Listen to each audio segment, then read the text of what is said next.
عزیزان گرامی قدر، اللہ رب العزت کی توفیق خاص سے اور مالک کائنات کا کروڑہا کرم ہے، اس مالک لم یزل کا جتنا شکر ادا کیا جائے کم ہے کہ جس نے ہماری زندگی میں ایک مرتبہ پھر جمعۃ المبارک کی نورانی، ایمانی اور وجدانی گھڑیاں عطا فرمائیں۔ جمعۃ المبارک جیسا کہ آپ جانتے ہیں کہ یہ خود بڑی عظمتوں والا اور بڑی رحمتوں والا اور تمام دنوں کے سردار ہے۔ آج کا جمعۃ المبارک ماہ رجب کا پہلا جمعۃ المبارک ہے، تو آج کا جمعۃ المبارک رجب کی فضیلت کے حوالے سے چند چیزیں میں آپ کے سامنے رکھوں گا۔ عزیزان گرامی قدر، حضور نبی رحمت صلی اللہ علیہ وآلہ وسلم جب رجب شریف کا چاند دیکھتے تو آپ اپنے ہاتھ آسمانوں کی طرف بلند فرماتے اور دعا فرماتے، اللہم بارک لنا فی رجبی، اے میرے مالک رجب میں برکتیں عطا فرما، وشعبانی، میرے مالک اور ہمیں شعبان میں برکتیں عطا فرما۔ اور پھر اللہ رب العزت کے محبوب فرماتے وبلغنا رمضان، میرے مالک ہمیں رمضان صحیح سلامتی کے ساتھ پہنچا دے۔ یہ وہ دعا تھی جس دعا کو لب مصطفیٰ لگے تھے، یہ وہ الفاظ تھے جن الفاظ کو میرے مصطفیٰ کی زبان اقدس نے چھوا تھا۔ حضور نبی رحمت صلی اللہ علیہ وآلہ وسلم نے رجب کے لیے خاص فضیلت والی دعا فرمائی۔ رجب وہ مہینہ ہے جس مہینے میں انسان اپنے اعمال کا بیج بوتا ہے، اور یہ بیج انسان ماہ سیام میں اس کو جا کے کاٹ لیتا ہے۔ یوں کہہ لیجیے کہ رجب شریف کا مہینہ کھیتی باڑی کرنے کا مہینہ ہے۔ رجب المجرب کا مہینہ ہل چلانے سے پہلے اس میں بیج ڈالنے والا مہینہ ہے۔ رجب شریف کے مہینے کی فضیلت آپ اس بات سے لگائیے، حضرت آدم علیہ السلام سے لے کر سرکار مدینہ رحمت قلب و سینہ حضور نبی رحمت صلی اللہ علیہ وآلہ وسلم تک تمام انبیاء کرام رجب شریف مہینے کے روزے رکھا کرتے تھے۔ اور پھر حضرت نوح علیہ السلام کی جب کشتی طوفان کے اندر تیرنے لگی، اس وقت یکم رجب المجرب تھی، تو آپ نے یکم رجب المجرب کا روزہ رکھا تھا۔ اور پھر جب آپ کی کشتی کو کنارہ ملا، لوگ بچ گئے، اس بچنے کی خوشی میں بھی آپ نے رجب شریف کے مہینے کے روزے رکھے تھے۔ حضرت ابو ذر غفاری رضی اللہ تعالیٰ عنہ ارشاد فرماتے ہیں کہ حضور نبی رحمت صلی اللہ علیہ وآلہ وسلم، اور اس روایت کو حضرت ام عائشہ الصدیقہ حضور نبی رحمت صلی اللہ علیہ وسلم کی پیاری زوجہ محترمہ اور حضرت ابوبکر صدیق پاک کی صاحبزادی آپ نقل فرماتی ہیں کہ رجب شریف کے مہینے میں ماہ سیام کے بعد، رمضان المبارک کے بعد آقا علیہ السلام سب سے زیادہ روزے اسی مہینے میں رکھا کرتے تھے۔ جیسا کہ میں نے عرض کیا کہ رجب شریف کا مہینہ بیج بونے کا مہینہ ہے، اس کے اندر اگر بیج بولیں گے تو اس کی فصل ماہ سیام میں صحیح کاٹ پائیں گے۔ اس کی مثال ایک انتہائی معروف حدیث مبارکہ ہے۔ حضور نبی رحمت صلی اللہ علیہ وآلہ وسلم نے ارشاد فرمایا کہ جب چاند نظر آتا ہے ماہ رمضان المبارک کا، تو اللہ رب العزت اپنی شان کے مطابق 3 کام کرتا ہے۔ کتنے کام کرتا ہے؟ 3 کام کرتا ہے۔ ان میں سے پہلا کام جو رب یہ کرتا ہے وہ فرماتا ہے کہ میں حکم دیتا ہوں فرشتوں تم شمال میں چلے جاؤ، جنوب میں چلے جاؤ، مشرق سے مغرب میں چلے جاؤ، چاروں سمتوں میں فرشتوں کو پھیلا دیتا ہے کہ میرے فرشتوں جہاں کہیں تمہیں شیطان ملتا ہے، شیطان کے چیلے ملتے ہیں، شیطان کے نام لیوا ملتے ہیں، اللہ رب العزت فرماتا ہے سب کو جکڑ دیا جائے کیونکہ رمضان کا مہینہ آ چکا ہے۔ پہلا انعام یہ ملتا ہے۔ پھر اللہ رب العزت کچھ فرشتوں کی ڈیوٹی لگاتا ہے کہ اب جو مرے گا ماہ رمضان مبارک میں تم نے اس کے اوپر جہنم کا دروازہ بند کر دینا ہے۔ اسی لیے اولیاء کرام فرماتے تھے، دعا کرتے تھے کہ باری تعالیٰ ماہ رمضان میں موت دینا۔ اس کی وجہ یہ تھی کہ اللہ ماہ رمضان میں عذاب نازل نہیں فرماتا۔ اگر کوئی انتہائی سیاہکار ہو، بدکار ہو، تو پھر اسے ماہ سیام، ماہ رمضان کے بعد اس کو عذاب شروع ہوتا ہے۔ تیسرا کام جو اللہ رب العزت فرماتا تھا، پہلا کام شیطان کو جکڑنے کا کام، دوسرا جہنم کے دروازے بند کرنے کا کام، تیسرا کام جو اللہ رب العزت فرماتا ہے وہ یہ کہ اللہ رب العزت جنت کے تمام دروازے کھول دیتا ہے۔ اللہ رب العزت اپنے فرشتوں سے خطاب کرتا ہے چاند رات کو، چاند رات، وہ چاند رات جس چاند رات میں ماہ رمضان کا چاند نظر آیا، عید والی چاند رات نہیں۔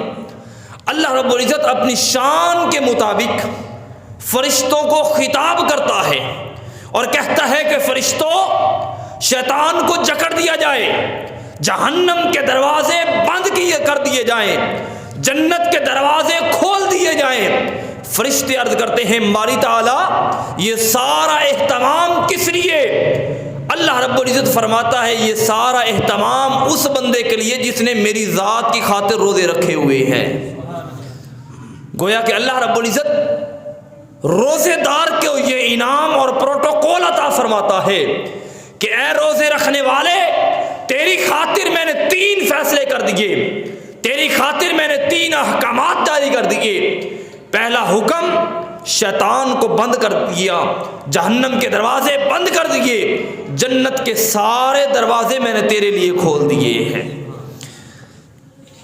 اب یہاں پر ذہن میں سوال یہ پیدا ہوتا ہے کہ جب شیطان جکڑا جاتا ہے، شیطان جب کیا ہو جاتا ہے، یعنی کہ جیل میں ڈال دیا جاتا ہے، پابند سلاسل کر دیا جاتا ہے، شیطان جو ہے جب جیل میں ہوتا ہے تو پھر کیا وجہ ہے؟ اس کے باوجود ماہ رمضان میں گناہ جو ہیں وہ پھر بھی ہوتے ہیں، چوریاں بھی ہوتی ہیں، ڈاکے بھی ڈلتے ہیں، شرابیں بھی پلائی جاتی ہیں، دیگر تمام جرائم پھر بھی ہوتے ہیں۔ چاہیے تو یہ کہ باری تعالیٰ سارے برے کام شیطان کرواتا ہے بندے سے، ہر برائی کے پیچھے شیطان ہوتا ہے۔ چاہیے تو یہ تھا کہ جب شیطان جکڑا جاتا تو سارے لوگ روزہ رکھنا شروع کر دیتے، چاہیے تو یہ تھا کہ برائی ختم ہو جاتی، چوری ختم ہو جاتی، تمام گناہ کبائر ختم ہو جاتے، مگر ایسا نہیں ہوتا۔ گناہ بھی ہوتے رہتے ہیں، چوریاں بھی ہوتی رہتی ہیں، شرابیں بھی پلائی جاتی ہیں، تمام گناہ بھی ہوتے ہیں، لوگ رمضان میں بھی نمازیں نہیں پڑھتے۔ ایسا ہوتا ہے کہ نہیں ہوتا؟ لیکن اس کے باوجود کیا وجہ ہے؟ ذہن میں سوال پیدا ہوتا ہے، انسان اپنی رب کی بارگاہ میں یہ سوال کرتا ہے کہ باری تعالیٰ شیطان جکڑا جا چکا، گناہ پھر بھی ہو رہے ہیں، جہنم کے دروازے بند، گناہ پھر بھی ہو رہے ہیں، جنت کے کھلے، گناہ پھر بھی ہو رہے ہیں، باری تعالیٰ وجہ کیا ہے، علت کیا ہے؟ ذہن میں سوال پیدا ہوتا ہے یا نہیں ہوتا؟ دیکھیے کہ جب ایک کام شیطان کرواتا ہے تو اب چاہیے کہ وہ کام جب شیطان بند ہو جائے تو پھر کام بھی بند ہو جائے۔ ایک بندہ مثال کے طور پر، اس کی میں تفسیر کو اور آسان کرنے کے لیے مزید اس کی وضاحت کر دیتا ہوں۔ مثال کے طور پر ایک بندہ تھانے کے اندر ایس ایچ او تھا، تو ایس ایچ او اپنی موجودگی میں وہ کام کوئی کرواتا تھا، کوئی بھی، یعنی کہ کوئی بھی اس کے اختیارات میں کچھ بھی تھا۔ ایک استاد تھا، وہ سکول میں پڑھاتا تھا، جب استاد ریٹائر ہو جائے گا اب وہ پڑھا سکے گا کہ نہیں؟ کیونکہ وہ اب ختم ہو چکا ہے، ریٹائر ہو چکا ہے۔ شیطان 1 مہینے کے لیے تو بند ہو گیا، 30 دن کے لیے بند ہو گیا، مگر اس کے باوجود برائی نہیں رکتی، اس کے باوجود گناہ گاروں کے گناہ نہیں رکتے، بے نمازیوں کے سجدے جو ہیں وہ شروع نہیں ہوتے۔ اس کی وجہ کیا ہے؟ اس کی وجہ جو ہے وہ آقا علیہ السلام نے رجب شریف کے مہینے کی مناسبت سے عطا فرمائی۔ اس کی مثال سمجھنے کے لیے حضور نبی رحمت صلی اللہ علیہ وسلم نے ارشاد فرمایا، لوگو اگر تم چاہتے ہو کہ ماہ صیام کی صحیح برکتیں تمہیں حاصل ہوں، میرے مصطفیٰ نے فرمایا، لوگو کائنات میں سب سے بدبخت ہے وہ بندہ، ذلیل ہے وہ بندہ، رسوا ہے وہ بندہ، کائنات میں سب سے گھٹیا ہے وہ بندہ۔ صحابہ نے عرض کی، یا رسول اللہ کون؟ تو میرے مصطفیٰ نے فرمایا، سب سے بدبخت وہ بندہ ہے کہ جس کی زندگی میں ماہ صیام آئے اور اپنی بخشش نہ کروا سکے۔ تو حضور نبی رحمت صلی اللہ علیہ وسلم سے پوچھا گیا کہ حضور ماہ صیام میں بخشش کیسے ہو سکتی ہے؟ تو میرے مصطفیٰ نے فرمایا، تم چاہتے ہو کہ ماہ صیام میں بخشش ہو، تم چاہتے ہو کہ ماہ صیام آئے اور تمہیں گناہوں سے دھو کے چلا جائے، تم چاہتے ہو کہ ماہ صیام آئے اور آپ کا نام جہنم کے دروازے سے کاٹ کے جنت کی تختی پہ لکھ دیا جائے، اس کے لیے ضروری ہے کہ رجب شریف کے مہینے میں بیج بویا جائے۔ بیج سے کیا مراد ہے؟ اس کی مثال میں سمجھا دیتا ہوں۔ مثال کے طور پر پنکھا ہے، وہ چل رہا ہو فل سپیڈ کے اندر، اگر لائٹ چلی جائے تو کیا پنکھا فوراً بند ہو جاتا ہے؟ بولیے، پنکھا فوراً بند ہو جاتا ہے؟ کچھ دیر چلتا رہتا ہے، کیوں؟ کرنٹ چلا گیا، وابڈا سپلائی رک گئی، مگر اس کی سپیڈ اتنی تھی کہ وہ کچھ دیر بعد میں بھی چلتا رہا۔ یہی مثال مومن کے لیے، مسلمان کے لیے ہے کہ جس کی گناہوں کی سپیڈ اتنی ہو کہ شیطان والی لائٹ چلی بھی جائے اس کے گناہ نہ رکیں، ماہ صیام میں وہ بندہ ذلیل رہ جاتا ہے۔ اس کے لیے رجب شریف کا مہینہ آتے ہی اب جو چاہتا ہے کہ ماہ صیام کی مجھے برکتیں حاصل ہوں، اس کے لیے ضروری ہے کہ رجب شریف کا چاند جیسے ہی نظر آئے وہ گناہوں کی سپیڈ کو آہستہ کر دے، وہ اپنی گناہوں کی رفتار آہستہ کر دے، گناہ کم سے کم کرتا شروع کر جائے۔ اگر وہ نماز کے اندر سستی کرتا ہے تو چاہیے کہ رجب شریف کا مہینہ آئے تو نماز کی پابندی شروع کر دے، اپنے گناہوں کی رفتار سپیڈ کم کر دے۔ جب وہ ماہ صیام آئے گا، چاند طلوع ہوگا، ماہ صیام کی پہلی کرنیں مسلمان پر پڑیں گی، اللہ کریم اس بندے کی بخشش فرما دے گا۔ لیکن اگر اس کا الٹ ہو کہ بندے کی جناب سپیڈ ہی ہائی سپیڈ ہو، اس کو پھر بریک لگتے لگتے وہ 30 روزے گزر جاتے ہیں، پھر وہ بندہ جوں کا تو رہ جاتا ہے، وہ جیسا تھا ویسا رہ گیا، ماہ صیام نے اس کو نہ بدلا۔ میرے کریم آقا علیہ السلام نے ارشاد فرمایا، لوگوں فرمایا ماہ صیام ایسا ہے کہ اگر ماہ صیام اتنی برکتیں ہیں ماہ صیام میں، اگر ماہ صیام میں اگر ابلیس بھی توبہ کرے تو اللہ اس کو بھی فرشتہ بنا دے گا۔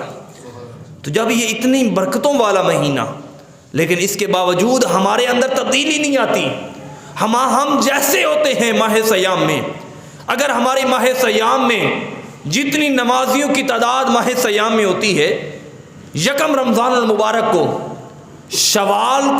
یکم شوال کو، عید والے دن وہی تعداد ہوتی ہے جو رمضان سے پہلے تھی، جو شعبان کی 30 تاریخ کو تھی، یعنی کہ پورا مہینہ میڈیسن ماہ رمضان کی کھانے کے باوجود، روزے رکھنے کے باوجود، رمضان المبارک کی رحمتیں اترنے کے باوجود اس دوائی نے ہمارے اوپر کام نہیں کیا۔ وجہ اس کی یہ تھی کہ ہم نے دوائی سے پہلے اس کی پرہیز کا نہیں کی۔ آج کی جمعہ المبارک میں صرف آپ کو رجب شریف کی حوالے سے اس لیے میں عرض کر رہا ہوں کہ دوستو یہ مہینہ بیج بونے کا مہینہ ہے۔ اگر تم چاہتے ہو کہ ماہ سیام ہمیں صحیح برکتیں عطا فرمائے، میرے کریم آقا علیہ السلام نے ارشاد فرمایا، لوگوں جس کی زندگی میں رمضان المبارک آیا اور اس نے اس رمضان المبارک کا حق ادا کیا، فرمایا کل قیامت کا دن ہوگا، ماہ سیام کو اللہ جسم عطا کرے گا، اس بندے کا ہاتھ پکڑ کے جنت میں داخل فرما دے گا۔ تو یہ کس کا ہاتھ پکڑے گا؟ جس نے رجب میں بیج بویا ہوگا، جس نے رجب کی میں اپنے گناہوں کی رفتار کو کم کیا ہوگا۔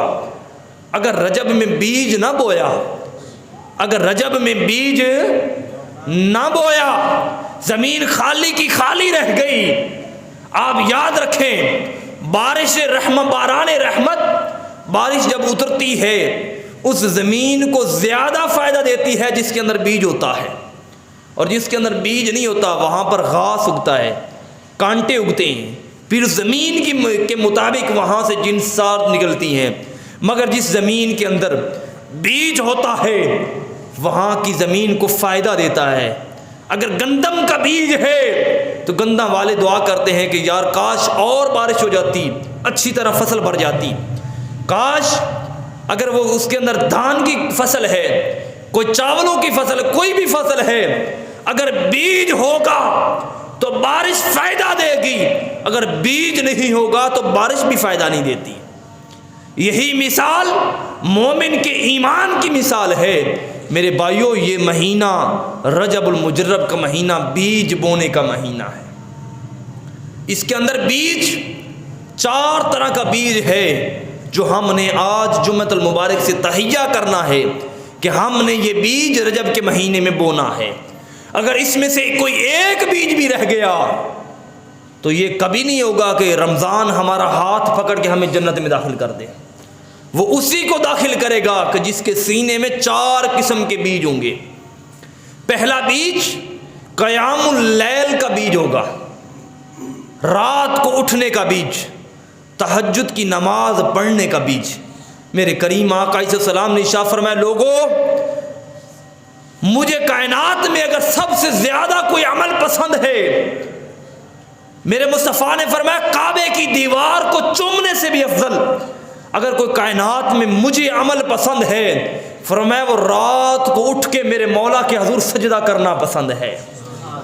اس لیے کعبہ موجود تھا، میرے مصطفیٰ رات کو کعبہ شریف نہیں جاتے تھے، کعبہ ہونے کے باوجود، حجر اسود کی رونقیں ہونے کے باوجود، مقام ابراہیم ہونے کے باوجود، میرے مصطفیٰ کعبے کی دیوار کے ساتھ نہیں گئے۔ کعبے کی بڑی عظمتیں ہیں، جس نے کعبہ کو ایمان کی حالت میں دیکھ لیا، کعبہ کل قیامت والے دن اس کا سفارشی بن جاتا ہے۔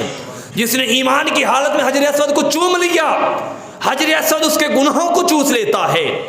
کعبے کی بڑی مقام، مگر میرے کریم آقا حضور نبی رحمت شفیع معظم صلی اللہ علیہ وآلہ وسلم نے رات کو اٹھ کے کعبے نہیں گئے، حجر اسود کو نہیں چوما، نوافل نہیں پڑھے، جاؤں میں جا کے حجر اسود میں جا کے سامنے نوافل پڑھوں، مقام ابراہیم کو مصلی بناؤں۔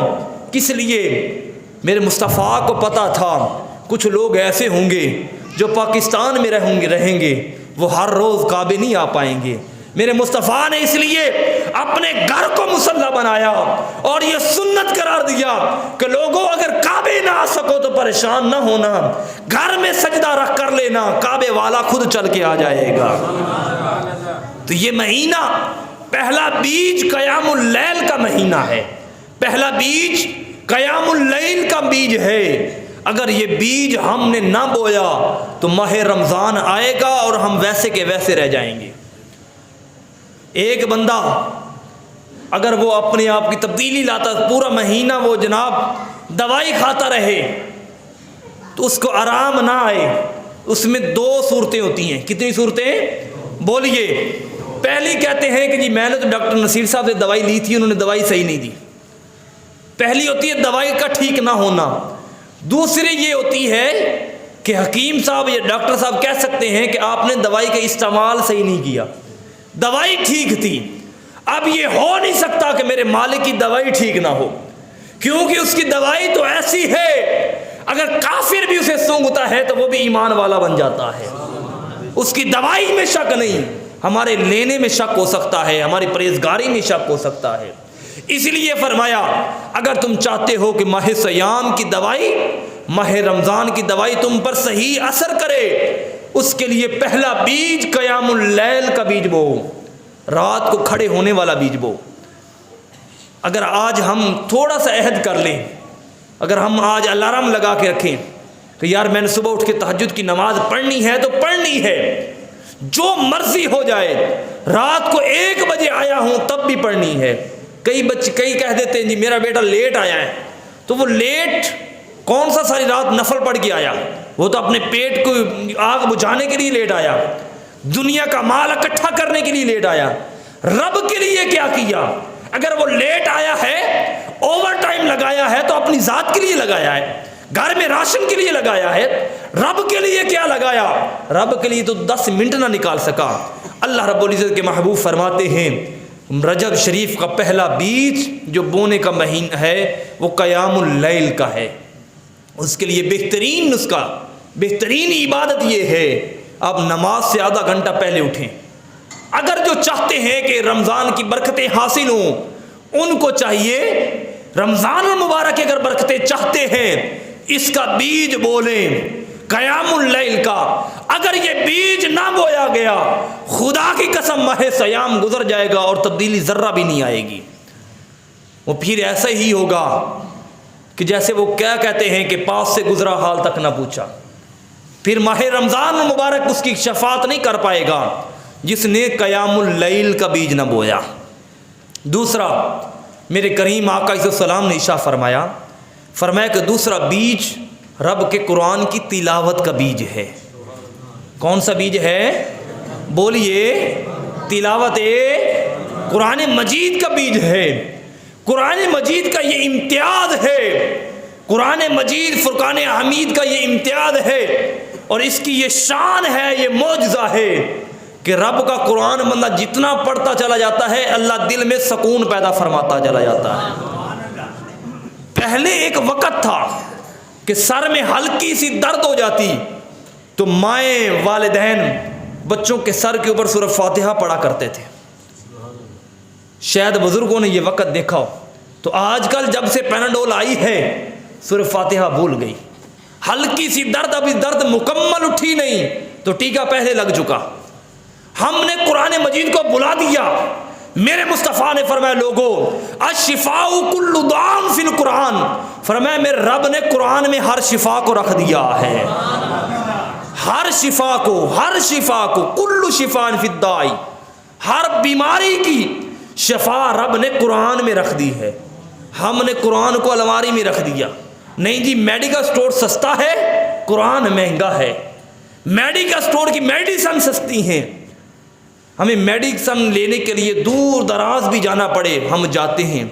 بعض اوقات جناب وہ کئی سعودیے گئے ہوتے ہیں نا، سعودی عرب، ان سے پیچھے سے فون کرتے وہ کیلشیم کی ٹیکے لے آنا۔ رب کا قرآن جو سب سے بڑا کیلشیم ہے اس کو ہم بھول گئے۔ عزیزان گرامی قدر، اگر ہم چاہتے ہیں دوسرا بیج بونا کہ ماہ سیام کی برکتیں حاصل ہوں تو اس کے لیے ضروری ہے کہ رب کے قرآن کی تلاوت کا بیج بویا جائے۔ کون سا بیج؟ پہلا بیج کون سا تھا؟ قیام اللیل، رات کو اٹھنے کا بیج۔ دوسرا بیج رب کے قرآن کی تلاوت کا بیج۔ تیسرا خاص کر کے یہ بیج کہ ہم یہ کوشش کریں کہ نماز فجر جو ہے، بلکہ میرے کریم آقا علیہ السلام کی ایک حدیث مبارکہ ہے، فرمایا جو چاہتا ہے کہ رب کی برکتیں حاصل ہوں اس کو چاہیے کہ وہ ہر نماز تکبیر اولیٰ کے ساتھ پڑھا کرے۔ حضرت عمر خطاب رضی اللہ تعالیٰ عنہ سے پوچھا گیا کہ حضور اگر آپ کی تکبیر اولیٰ رہ جائے تو آپ کیا کریں گے؟ عرض کرنے لگے اگر میری تکبیر اولیٰ فوت ہو جائے تو میں اس کا ثواب پانے کے لیے میں 17 اونٹ بھی اگر رب کے راہ میں صدقہ کر دوں تو وہ بھی کم ہیں۔ یہ تکبیر اولیٰ کی فضیلت ہے، لیکن ہم اس بات کا کبھی ہم نے غور نہیں کیا کہ نماز رہتی ہے تو رہ جائے، کوئی نہیں بعد میں پڑھ لیں گے۔ میرے کریم آقا علیہ السلام نے ارشاد فرمایا کہ جہنم میں ایک ایسا گڑھا بھی میں نے دیکھا ہے جس گڑھے میں نے نمازیوں کو دیکھا، سجدے پہ محراب تھے، مگر اس کے باوجود وہ جہنم میں جل رہے تھے۔ صحابہ نے عرض کی یا رسول اللہ فدا کے ابی و امی، یا رسول اللہ وہ کون تھے بدبخت نماز پڑھنے کے باوجود وہ جہنم میں تھے؟ میرے مصطفیٰ نے فرمایا وہ لوگ تھے جو نماز میں سستی کیا کرتے تھے۔ اگر نماز رہ گئی تو کوئی بات نہیں، بعد میں پڑھ لیں گے۔ میری آنکھ لگ گئی تھی، میرے کپڑے ٹھیک نہیں ہیں، تو کپڑے تو جہنم میں دھل جائیں گے انشاءاللہ۔ پھر تو کپڑے وہاں پر مشین بھی ایسی ہے جس مشین کے کپڑے کبھی گندے بھی نہیں ہوں گے۔ تو اس لیے میرے بھائیوں، اگر ہم چاہتے ہیں کہ ماہ سیام کا ہمیں صحیح معنوں میں، رمضان المبارک کی صحیح معنوں میں اگر تیاری کرنا چاہتے ہیں، اس کے لیے ضروری ہے یہ تیسرا بیج بویا جائے۔ اس کے لیے ضروری ہے کہ اپنے موبائل میں الارم لگائیں، نمازوں کے اوقات یاد رکھیں کہ فلاں ٹائم میں فلاں نماز ہے، ہم نے تکبیر اولیٰ سے پہنچنا ہے۔ اور چوتھا بیج میں بیان کر کے اپنی بات کو ختم کروں گا، وہ بیج میرے کریم آقا علیہ السلام نے ارشاد فرمایا رجب شریف میں سب سے زیادہ صدقہ کیا کرو، اس صدقے کی وجہ سے اللہ رمضان میں برکتیں عطا فرما دے گا۔ تو صدقہ کیا ہے؟ ہم شاید سمجھتے ہیں کہ مال کا صدقہ کر دینا یہی صدقہ ہوتا ہے۔ صدقے کی بڑی قسمیں ہیں۔ اگر کوئی بھائی ناراض ہے اسے منانا یہ بھی صدقہ ہے۔ اگر کوئی پڑوسی کو آپ تنگ کرتے ہیں، آپ کی وجہ سے پریشان ہے، اس سے معافی مانگ لینا یہ بھی صدقہ ہے۔ صدقے کی بڑی اقسام ہیں، صدقے کے اوپر ایک کافی ٹائم گزر جائے گا۔ صدقے کی سب سے بہترین مثال یہ ہے، اگر اپنے گھر کا دروازہ آپ صاف کرتے ہیں، ساتھ والے کے اوپر کوڑا نہ پھینکنا یہ بھی صدقہ ہے۔ رستے سے کنکر کو ہٹا دینا یہ بھی صدقہ ہے۔ کسی کو اچھا رستہ بتا دینا یہ بھی صدقہ ہے۔ کسی کے عیبوں کے اوپر پردہ ڈال لینا یہ بھی صدقہ ہے۔ صدقے کی میرے کریم آقا علیہ السلام نے ارشاد فرمایا لوگو صدقے کی مثال تو ایسی ہے، فرمایا کہ جو اگر مسلمان بھائی کو دیکھ کر مسکرا دیتا ہے اللہ صدقے کا ثواب عطا فرما دیتا ہے۔ یہ نہیں کہ بھائی جناب اس کو میں دیکھ کر اپنے منہ پہ 12 بجا لوں۔ میرے کریم آقا علیہ السلام کے چہرے مبارک کو اگر کفار بھی دیکھتے، چہرہ مبارک اتنا کھلا ہوا ہوتا تھا کفار رہ نہیں پاتے تھے، وہیں کلمہ پڑھ کے مسلمان ہو جاتے تھے۔ تو جب ان سے پوچھتے کہ ابو جہل کو لوگ پوچھتے کہ وجہ کیا ہے، نہ انہوں نے تبلیغ کی نہ آپ نے کوئی بات سنی، وجہ کیا ہے، کلمہ کیوں پڑھا؟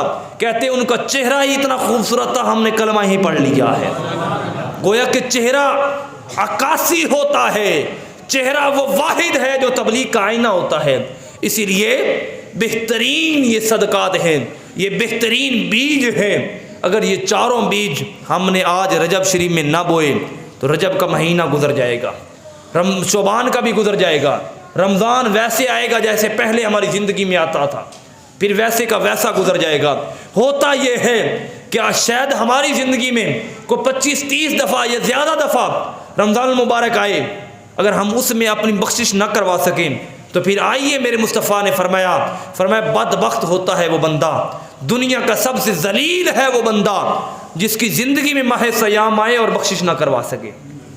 تو بخشش کے لیے یہ 4 بیج ہیں، اللہ کریم ان کو بونے کی توفیق عطا فرمائے۔ اللہ کریم کی بارگاہ میں التجا ہے کہ مالک کائنات رجب شریف میں اپنی زندگیوں کو بدلنے کی توفیق عطا فرمائے اور گناہوں کی سپیڈ کو ایسا کرنے کی توفیق عطا فرمائے۔ اس کی وجہ سے اللہ رب العالمین ہمارے رمضان میں برکتیں عطا فرمائے۔